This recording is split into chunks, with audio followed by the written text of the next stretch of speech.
오늘 말씀은 어린 양을 따르는 사람들 6번째 이야기 사대교회 말씀입니다. 한번 따라해 볼까요? 에서보두 사빌라. 에서보두 사빌라 하면 제일 끝에는 라오디게아 교회고 그 다음에는 빌라델피아 교회겠죠. 저희는 두 교회 남겨두고 이제 중앙에 위치한 사대교회 이야기를 하려고 합니다. 이것은 저의 이야기가 아니라 예수님이 이 교회를 보시고 너 죽게 됐구나, 너 죽어가고 있는구나 라고 하는 경고의 메시지입니다. 이것은 사대교회에만 주시는 말씀이 아니라 오늘 우리 교회 그리고 우리의 믿음을 바라보시면서 주님께서 우리에게 주시는 메시지입니다. 주님께서 청진기를 지금 딱 대시고 너 죽어간다 라고 말씀하시는 거예요. 어떻게 살아날 수 있을까요? 어떻게 죽어가는 교회가 살아날 수 있을까요? 여러분 어떻게 생각하십니까? 주님께서 오늘 주시는 말씀 중에 핵심적인 말씀은 깨어나라는 거예요. 그리고 믿음에 흔들리지 말라고 하는 것입니다. 그게 살아나는 방법인데 어떻게 할 수 있을까? 한번 살펴보도록 하겠습니다. 사대교회, 만약 죽을 사라면 사대, 죽었대 이거 있잖아요. 죽었대 교회. 그 말대로 그냥 죽은 것입니다. 예수님의 진단은 죽어간다는 거예요. 근데 죽어간다라는 이 헬라어의 태를 보면 현재형인데 죽었다라고 쓰여 있지만, 실은 죽었다라고 쓰여 있지만 이거 계속 죽어간다고 하는 거예요. 너 지금 죽어가고 있어. 유일하게 칭찬이 없는 교회죠.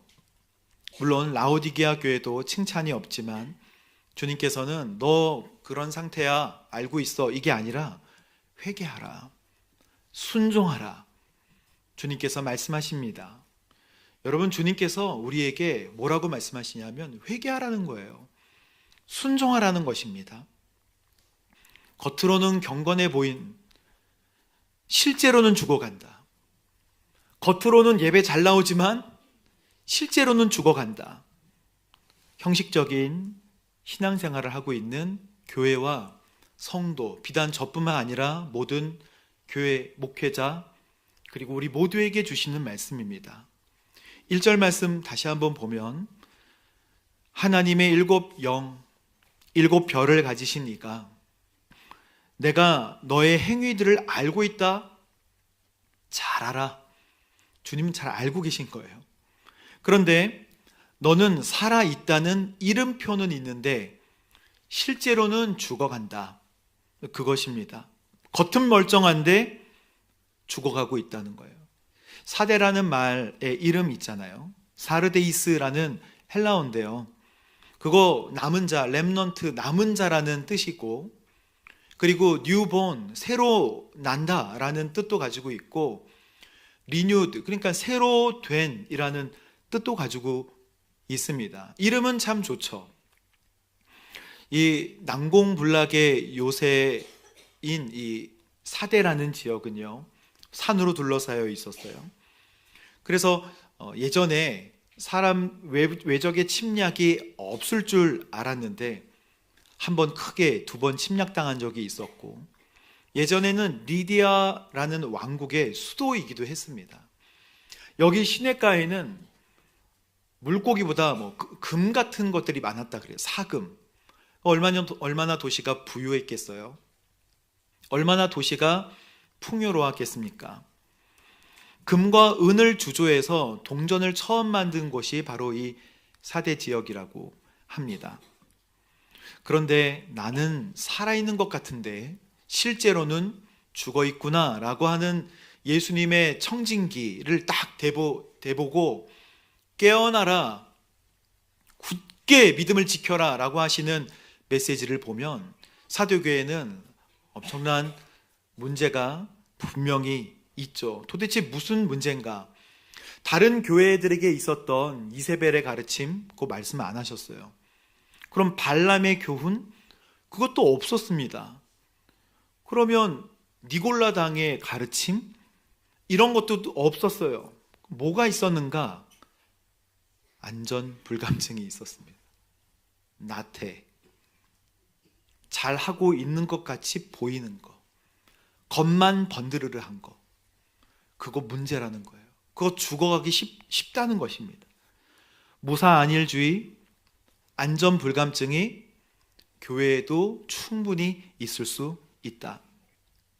그래서 처방전은 2절 말씀에 아주 분명하십니다. 깨어라, 굳건해라. 2절 말씀 함께 읽어보겠습니다. 시작. 너는 깨어서 남은 것을 굳건히 하여라. 나는 내 행위들이 하나님 앞에 온전케 된 것을 찾지 못했다.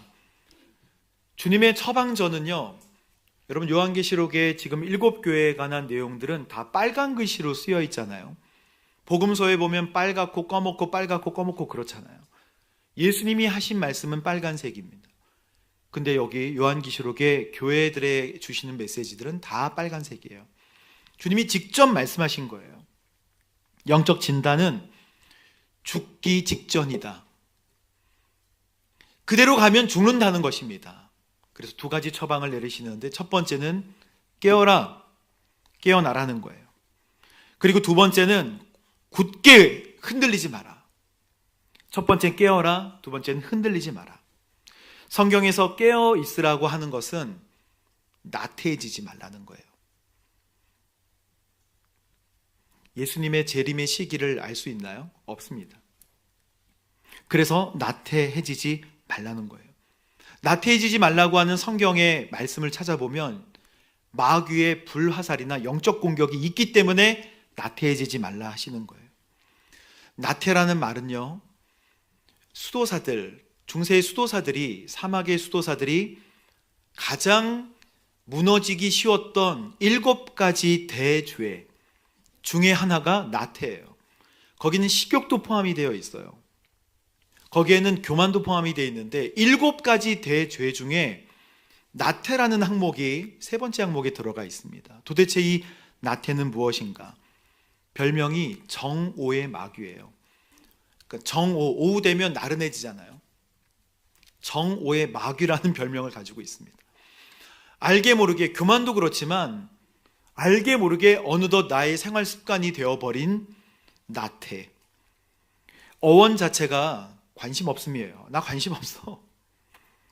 행하지 않는 죄예요. 나태는 뭘 지어서 짓는 죄가 아니라 행하지 않아서 적극적으로 행하지 않는 죄가 나태입니다.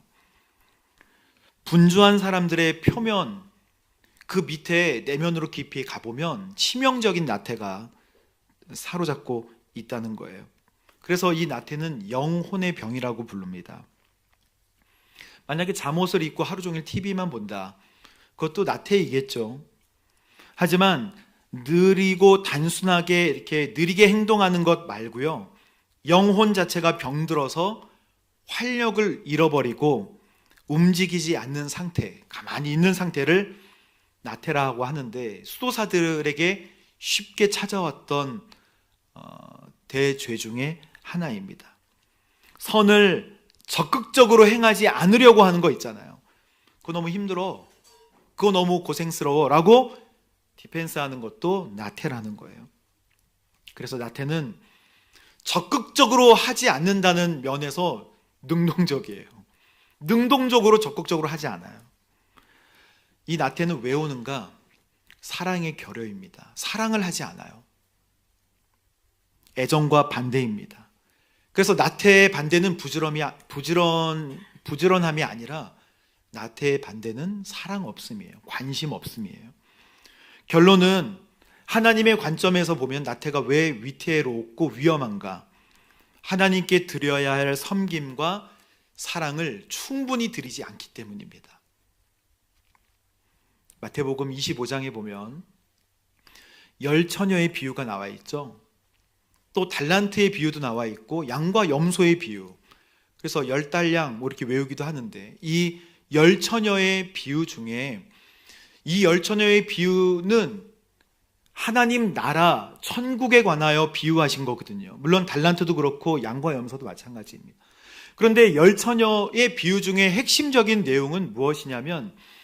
다섯 처녀는 기름을 준비하여서 슬기로 왔고 다섯 처녀는 기름을 준비하지 않았다는 내용입니다. 예전에 신랑이 멀리 갔다가 다시 올 때 남편을 맞이하기 위하여 언제 올지 모르니까 여인들은 항상 등불을 준비하고 있어야 했는데 마태복음 25장 3절에 보면 어리석은 처녀들은 등불, 램프는 가지고 왔지만 뭘 안 가져와요? 기름이 없었어요. 하지만 슬기로운 처녀는 등불과 함께 그릇에 기름을 가지고 왔다. 신앙생활에 되게 중요한 부분인데요.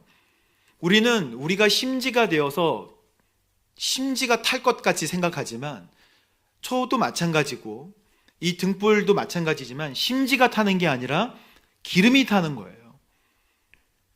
초도 몸통이 타는 거잖아요. 근데 중요한 기름이 없는 거.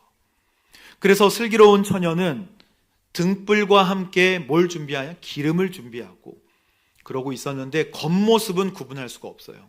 똑같아요. 다 아름답고 다 멋진 신부들입니다. 하지만 갑자기 도둑과 같이 남편 왔다 할 때 우르르 우왕좌왕하게 됐는데 그 이유는 아이고 기름이 없네. 우리의 신앙생활 똑같습니다.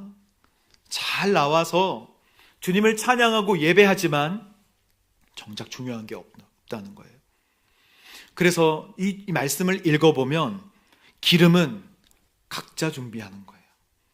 기름은 각자, 처녀들은 다섯 처녀는 기름을 준비했는데 기름이 없는 처녀들은 기름 좀 구워주면 안 되겠냐고 얘기합니다. 기름을 좀 나눠달라고. 그런데 성경은 기름은 나누는 게 아니에요. 기름집에 가서 기름 가져오라는 거예요. 그래서 우르르 5명이 기름집에 가서 기름을 받아오죠. 주유소에 갔는지 주유소에서 하여튼 기름을 받아다가 오는데 우리 주님께서 이 비유를 들었을 때 왔는데 문이 닫혔다는 거예요. 이 신랑이 오면 잔치집은 문을 닫게 되어 있습니다. 그래서 두드립니다. 제발 좀 열어주세요. 제발 좀 열어주세요. 근데 이 성경의 말씀, 비유로 주님께서 주신 말씀에 되게 중요한 부분은 무엇이냐면 주여 열어주십시오. 제가 왔습니다. 번드르르하게 램프도 준비했고 다 준비했지만 핵심적인 기름을 준비하지 못한 사람은 문이 닫혔을 때 열어달라고 하지만 여기 있는 주인은 그렇게 얘기한다는 거예요. 난 널 알지 못한다. 또 누구? 이거예요. 아니 아내잖아요. 누구? 난 너를 알지 못한다. 이 말씀 다음에 주님께서 주시는 마태복음 25장의 말씀은 그러므로 깨어있으라. 그러므로 너희도 깨어있으라. 그 날과 시기는 알지 못한다. 그게 예수님께서 우리에게 말씀하신 비유예요. 기름을 채우는 것보다도 더 중요한 말씀이 그 날과 시기를 알 수 없기 때문에 오늘 말씀도 도적같이 온다. 그래서 준비하라. 교회가 뜨거우면 나도 뜨거운가요? 예배가 뜨거우면 나도 뜨거운가요?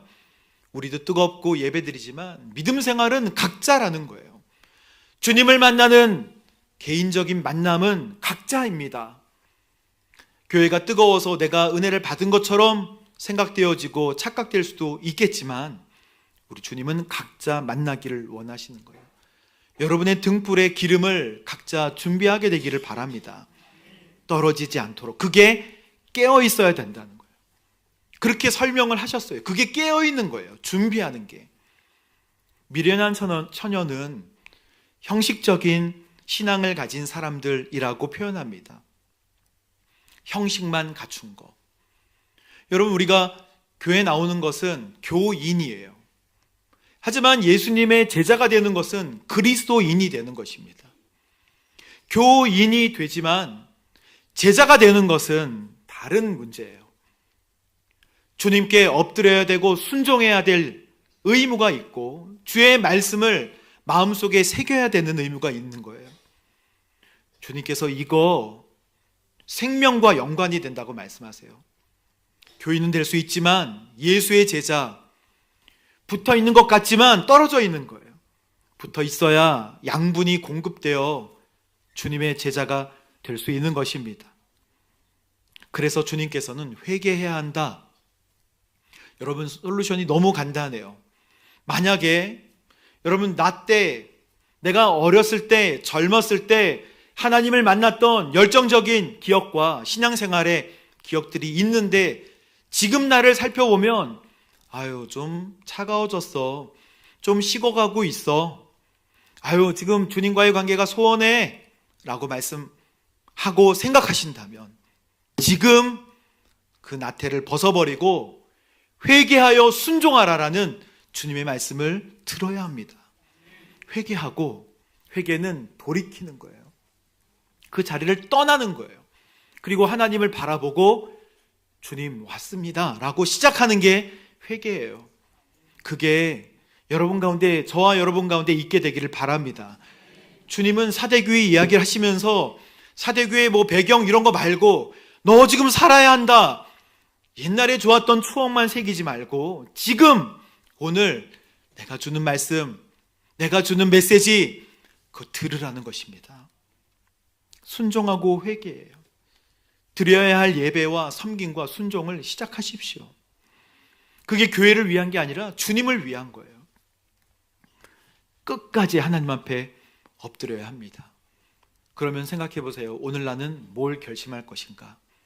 각자 주님 앞에 결심을 하십시오. 주님, 저는 깨어나기 위하여 이거 하겠습니다 라고 주님께서 주시는 메시지가 있으면 아무에게도 얘기하지 말고 그거를 그냥 하십시오. 그러면 연결되는 거예요. 제가 늘 큐티 강의할 때 껌종이 신앙 말씀을 드리는데요. 한강에 살 때 바람이 세가지고 껌종이가 막 날아가는 거를 제가 잡았어요. 딱!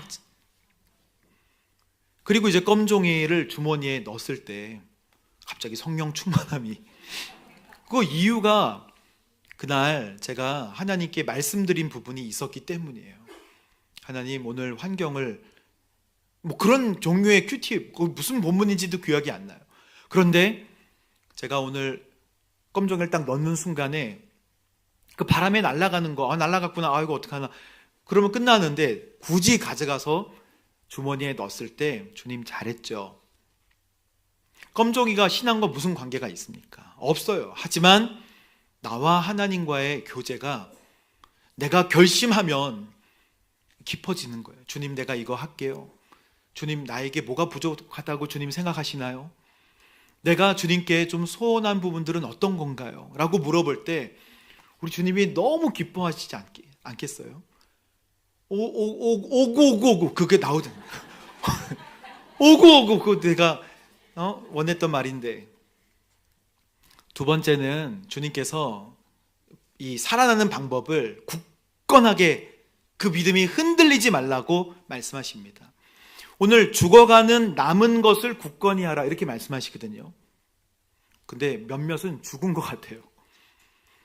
남은 거를 굳건히 하라는 거예요. 저는 주님, 그러면 몇몇은 죽었고 남아있는 것마저도 죽지 않도록 하라는 말씀인가요? 라고 오늘 새벽도 물어봤어요. 어떻게 하라는 건가요? 여러분, 주님 앞에 주님을 생각하고 우리 주님께 나아가는 그 마음 있잖아요. 그게 생명인 거예요. 그거 붙잡고 그 흔들리지 않도록 그거 굳건하게 하라고 주님께서 말씀하십니다. 그냥 놓아두지 마세요. 그냥 일주일에 한 번씩만 예배드리면 믿음이 커지겠구나라고 생각하면 안 된다는 것입니다. 그냥 놓아두면 죽으니까 회복의 가능성이 있다는 거예요. 굳건하게 붙잡으면, 꽉 붙잡으면 회복의 가능성이 있다. 견고하게 하라. 누가복음 22장에 보면 예수님께서 베드로에게 이런 말씀을 하십니다. 시몬아, 보아라. 사탄이 너희를 밀처럼 체질하겠다고 뭐한다? 요구를 했다는 거예요. 그러니까 사탄이 예수님, 이렇게 사탄의 목소리로 얘기한다면 저들을 제가 좀 체질을 해볼까요? 이렇게 참 신기한 말씀 아닙니까? 그렇게 요구했다는 거예요. 그럼 예수님은 뭐라고 말씀하실까요? 안 돼! 우리 아들, 딸들이야. 이렇게 하실 것 같은데 32절 말씀을 읽어보십시오. 시작. 그러나 나는 내가 믿음을 잃지 않도록 너를 위해 기도했다. 그것입니다. 주님은 우리가 받는 시험에 관하여 다 막지 않으세요. 그것이 우리를 튼튼하게 하고 강력하게 할 수 있다는 것을 알고 계십니다. 이 체질 있잖아요. 키질 막 하면 들썩들썩 하잖아요. 죽정이들은 날아가고 알곡들은 다듬어집니다. 그거 허용을 하신다는 거예요. 그런데 나는 너가 그런 거를 당하는 가운데도 믿음을 잃지 않도록 기도했다. 그러니까 우리의 기도는 뭐예요? 주님, 이 믿음 잃지 않도록 해주세요. 주님, 이 믿음 굳게 지킬 수 있도록 도와주세요 라고 하면 되는 것입니다. 내가 도저히 감당할 수 없을 것 같으면 피할 길을 내사 감당할 수 있게 도와주세요. 그리고 이 말씀 보면 너가 돌이키고 나면, 이 말씀은 무슨 말씀이냐면 예수님이 최후의 만찬을 통해 이거 먹어, 이거 내 살이야, 이거 마셔, 이거 내 피야, 내 살과 피를 먹고 마시면서 나를 기억해라.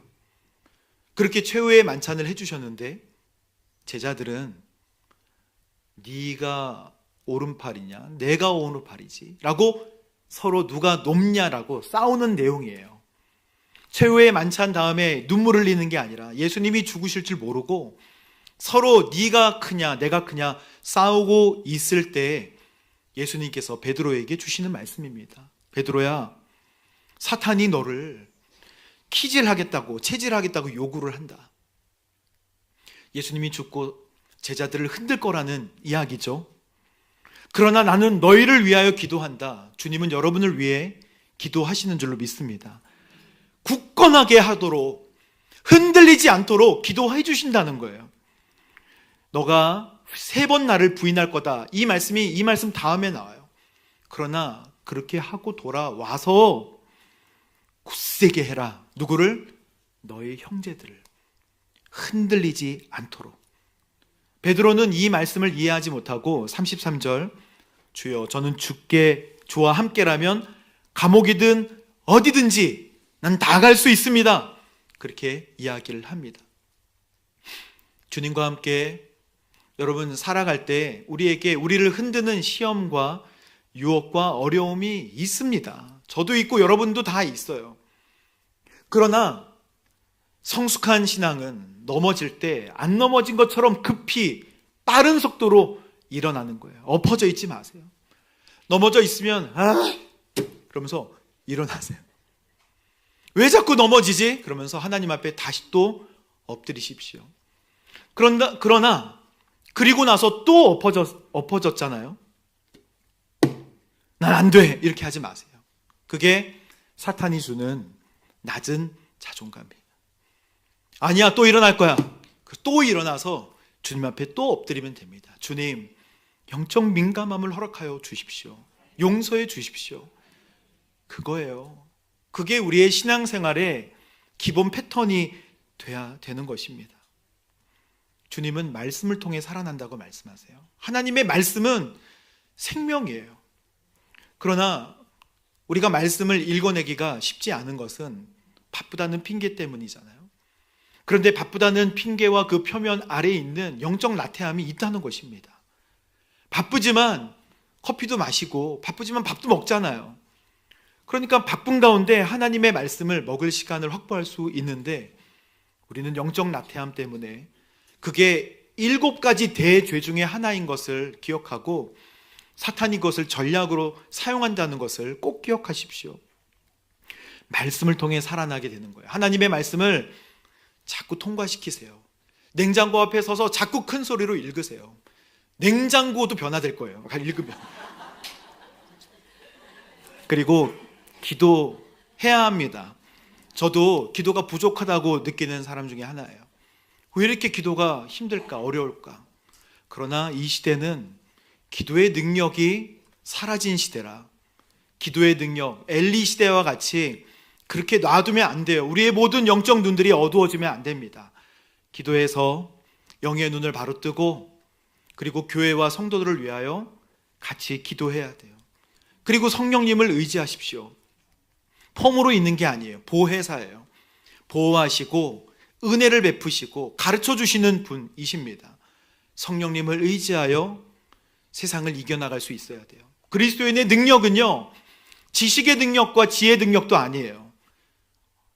전신갑주 중에 유일한 공격 무기는 성령의 검이에요. 그리스도인의 능력을 뭐라고 얘기하냐? 저 그리스도인 똑똑하네. 이게 아니에요. 그리스도인의 능력은 성령 충만함입니다. 저 사람 성령 충만하네. 어린아이부터 남녀노소 누구나 할 거 없이 성령에 사로잡힌 사람이 세상을 이기는 능력이 있는 것입니다. 그리고 순종의 사람이에요. 저 사람이 드러나지 않고 하나님의 영광이 드러나게 하는 거, 하나님 앞에 엎드리는 거, 그게 살아나는 비결이에요. 학교 앞에 가면 지금 병아리 안 팔지만 옛날에 병아리 팔면 500원에 조그만 병아리 사잖아요. 병아리 사면 예전에 제가 살 때 쌀집 있었어요. 쌀집. 거기에 그 노란 조 있잖아요. 그거 몇 천 원어치, 500원어치 사서 병아리한테 먹입니다. 물도 갖다 줘요. 병아리가 잘 먹고 잘 크죠. 잘 크면 하얀 날개가 이렇게 나와요. 그러면서 샤시가 없을 때는 저 베란다 밖으로 나갑니다. 우리 10층에 살았는데 막 날라. 그러면 경비 아저씨가 삼계탕 드신 날이에요. 그 떨어져서 돌아다니면 강낭 콩 심으면 강낭 콩밥 드시고. 그래서 우리 경비 아저씨들은 우리가 키우는 모든 것들을 잘 드신다. 이렇게 어렸을 때 생각했어요. 그런데 병아리가 쉽게 죽으면 병아리를 살리는 심폐소생술이 있다는 거 아시죠? 병아리의 엉덩이에 바람을 불면 살아난다는 그런 얘기가 있었어요. 그래서 제가 예전에 여러 병아리들을 엉덩이에 바람을 후 이렇게 부니까 병아리가 삐약 막 하면서 살아나는 것 같았지만 죽었습니다. 올바른 방법이 아니었죠. 그거는 소생이잖아요. 비록 살아났다 해도 부활이 아니기 때문에 얼마간 살다가 다시 죽는 거예요. 경비 아저씨에게 죽든지 아니면 저에게 죽든지 하여튼 어떻게 죽습니다. 그러나 주님께서 주시는 이 두 가지, 깨어 있어야 한다, 기름을 준비해야 한다, 그리고 흔들리지 않게 굳건해야 한다, 말씀과 기도와 성령과 순종을 통하여 흔들리지 말아야 된다라고 하는 주님의 이 솔루션이 너무 분명하기 때문에 여러분에게 이 말씀이 적용되어지기를 주님의 이름으로 축복합니다. 하나님은 하나님의 기준에 부합하지 않는다고 이 사대교회를 진단하셨어요. 청진기를 끼고 딱 대보니까 내가 흡족할 만한 일이 하나도 없어. 그렇게 말씀하세요. 온전한 것이 발견되지 않아. 여러분 지금 성도님들의 가슴에 주님께서 청진기를 대보면서 온전하지 않아. 한번 상상해 보세요. 주님께서 오셔서 한 명 한 명 온전하지 않아. 우리 모두가 사실 온전하지 않을 거예요. 온전하다, 플레로레마나, 이렇게 헬라어로 온전하다라는 말의 뜻은요, 흠이 없다는 뜻이 아니라 풍성하다는 뜻이에요. 그래서 이 정도면 괜찮은데, 내가 신앙생활 잘하고 있는데 라고 생각할 수 있지만 그거는 흠이 없어서가 아니고 주님이 진단하실 때 풍성함이 없다는 거예요. 즉, 저는 이 말씀이 하나님 무슨 뜻입니까? 알려주십시오. 하나님은 우리가 풍성하게 되기를 원하시는데 우리가 흠이 있지만 하나님의 목적과 계획대로 충만하게 가고 있는가? 우리 마음속에 하나님의 목적과 계획이 있는가? 그것입니다. 여러분, 우리가 약속하면요, 해외여행 가느라 비행기 약속을 하면 잠을 안 자고 일찍 일어납니다. 어디를 누구랑 만나기를 약속하면 일찍 일어나고 그 약속에 대해서 굳건해요. 그거는 굳건한데 주님이 오실 것에 관하여서는 굳건하지가 않은 거예요. 주님의 이 세상을 향한 계획에 있어서는 흐린 것입니다. 우리가 뭐가 문제인가 생각해 봤더니 뭐가 문제냐면 주님의 약속을, 주님이 오신다고 하시는 이 계획에 관하여 분명하지가 않은 거예요. 주님께서 분명하게 말씀하셨습니다. 우리 때가 아닐 수도 있어요. 몇백 년도 후일 수도 있습니다. 하지만 주님의 약속은 반드시 이루어지는 것이라 말씀하셨고, 주님은 너무 멋지게 완벽하게 그 일들을 이루고 계신다는 것입니다. 우리 이 믿음이 있어야 합니다. 그래서 아멘 주 예수여 오시옵소서, 그게 음과 가사가 참 좋지만 진짜 주님이 오시는 것을 나는 기뻐하고 있는가? 우리가 집만 사도 주님이 오실 것을 기대하지 않게 되잖아요. 차만 새 거 사도 주님이 좀 나중에 오셨으면 좋겠다. 이거 다 타고 10년 뒤에 막 타이어 펑크 나고 그러면 오셨으면 좋겠다. 내가 가지는 게 많아질수록, 갖춰지는 게 많아질수록, 편리해질수록 주님을 잃어버리기가 쉽습니다. 그래서 사대교회에 주님께서 주시는 진단은 너무 분명한 거예요. 깨어 있어야 한다. 믿어야 한다. 흔들리지 말아야 한다. 3절 보면 깨어있지 않으면 도둑같이 오신대요. 도둑. 그래서 깨어 있어야 한다고 다시 말씀하십니다. 4절에 보면 그렇게 깨어있는 사람에게 흰 옷을 입고 나와 함께 그 사람들 다닐 것이다 라는 계획에 관하여, 소망에 관하여 말씀해 주시거든요. 흰 옷을 입고 나와 함께 다닐 것이니 그 사람들은 그럴 만한 자격이 있다. 여러분, 성경의 흰 옷은, 흰 옷이라고 찾으면 신천지나 이단들이 그렇게 많이 써놨어요. 흰 옷에 관하여. 근데 요한계시록의 흰 옷은요, 거룩하게 구별된 사람이에요. 요한계시록 7장에 보면 이제 요한이 묻잖아요. 거기에 있는 예수님 보좌가 있고, 그리고 거기에 네 생물이 있으며 그 주위로 24장로가 둘러싸고 있는데, 24장로 중에 한 명이 여기에 있는 수많은 흰 옷을 입은 사람들이 누구냐? 몰라서 묻는 게 아니라 역으로 묻는 거예요. 누군지 아느냐, 여기 있는 사람들이. 요한계시록 7장은 하늘의 교회에 관하여 설명하시는 장이잖아요. 여기 있는 수많은 흰 옷을 입은 사람들이 누군지 아느냐? 요한이 모르겠습니다. 누굽니까? 24장로 중에 한 사람이 얘기합니다. 큰 환난으로부터 나온 사람들이다. 이들은 큰 환난으로부터 나왔는데 어린 양의 피로 그들의 옷을 씻어서 희게 했다. 여러분, 어린 양 예수 그리스도의 십자가의 보혈이 우리를 깨끗하게 하시고 능력 있게 하십니다. 유일한 소망, 유일한 죄사함의 방법은 어린 양 예수 그리스도의 십자가의 보혈이에요. 주님이 우리를 위해서 죽으신 것을 믿는 것입니다. 할렐루야. 이 믿음이 변치 않게 되기를. 요한계시록에 있는 끊임없는 많은 시험과 환난 있잖아요. 그거를 통과할 수 있는 유일한 힘과 능력은요, 하나님의 말씀을 지키는 것이고 어린 양 예수 그리스도의 십자가의 보혈을 의지하는 것이라 말씀하십니다. 이거 쉬운 말로 초등학생에게 얘기하면 주님께서 너를 살리신 은혜 가운데 거하라, 그거예요. 주님께서 너를 구원해 주신 그 사건을 잊지 마라, 가슴에 새기고 다녀라, 그것입니다. 그게 주님께서 우리에게 주시는 말씀이에요. 흰 옷의 이 적은 누굽니까? 흰 옷의 적. 흰 옷의 적은 짬뽕 아니면 짬뽕 먹으면 튀잖아요. 짬뽕 먹으러 가자 할 때 흰 옷 입는 사람들이 어디 있습니까? 이거는 거룩에 관하여 말씀드리고 싶은 거예요. 후루후루 먹고 이거 안 튀려면 어떻게 먹어야 돼요? 이렇게 먹어야 되잖아요. 근데 그렇게 먹고 나와서 잘 먹었다 해도 여기 다 튀어 있어요. 여기. 우리는 뭘 먹으러 갈 때 이 옷 자체를 더럽히지 않으려면 짬뽕을 멀리 해야 돼. 짬뽕이 안 좋다는 게 아니라 그런 것들을 멀리 합니다. 이 옷이 깨끗하려면. 거룩은 코데시라는 히브리어잖아요. 코데시는 거룩은 구별되는 거예요.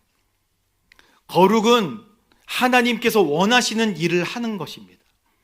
그래서 거룩의 말의 뜻대로 구별되고 분리가 되고, 이게 바로 흰 옷을 입은 사람들의 특징이에요. 큰 환난을 통과하여서 하나님 앞에 서는 사람들은 거룩해야 돼요. 세상에서 구별될 필요가 있습니다. 원하는 것들을 다 하면서 주님을 온전히 섬길 수가 없습니다. 우리가 원하는 것들 다 하면서 주님을 온전히 믿을 수 없다는 얘기예요. 이거 주님 때문에 내가 삼가하고, 이거 주님 때문에 내가 접고 하는 것들이 있으시잖아요. 주님과 그 이야기를 하십시오. 주님께서 기뻐하시고 더 큰 걸로 채워주실 줄로 믿습니다. 마지막 말씀입니다. 이 말씀을 귀 있는 사람들은 들으라는 거예요. 귀가 있는 사람들, 영의 귀가 띄어 있는 사람들은 죽어가는 성도, 죽어가는 교회에 주시는 이 메시지를 분명하게 듣고, 첫 번째는 깨어나야 하고요, 두 번째는 흔들리지 않도록 굳게 그 말씀에 관하여 굳게 그의 믿음을 저 여러분 되시기를 주님의 이름으로 축복합니다. 함께 기도하겠습니다.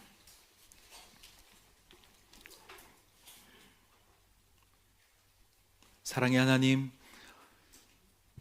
그리고 예수님, 그리고 성령님, 오늘 주님께서 주시는 죽어간다라고 하는 메시지가 저희들에게 두려움과 어려움으로 다가오지만 살아날 수 있다라고 방법을 알려주셔서 감사합니다. 깨어있고 더 굳건하게 회개와 순종으로 다시 주님께로 돌아갈 수 있도록 인도하여 주시고, 주님께 딱 붙어 있을 수 있도록, 그리고 거룩함을 유지하도록 주님 인도하여 주옵소서. 혹시 넘어지면 즉시 일어날 수 있는 민첩성을 주시고, 하나님 앞에 엎드리는 빠른 행동과 용기를 허락하여 주옵소서. 예수님의 이름으로 기도합니다. 아멘.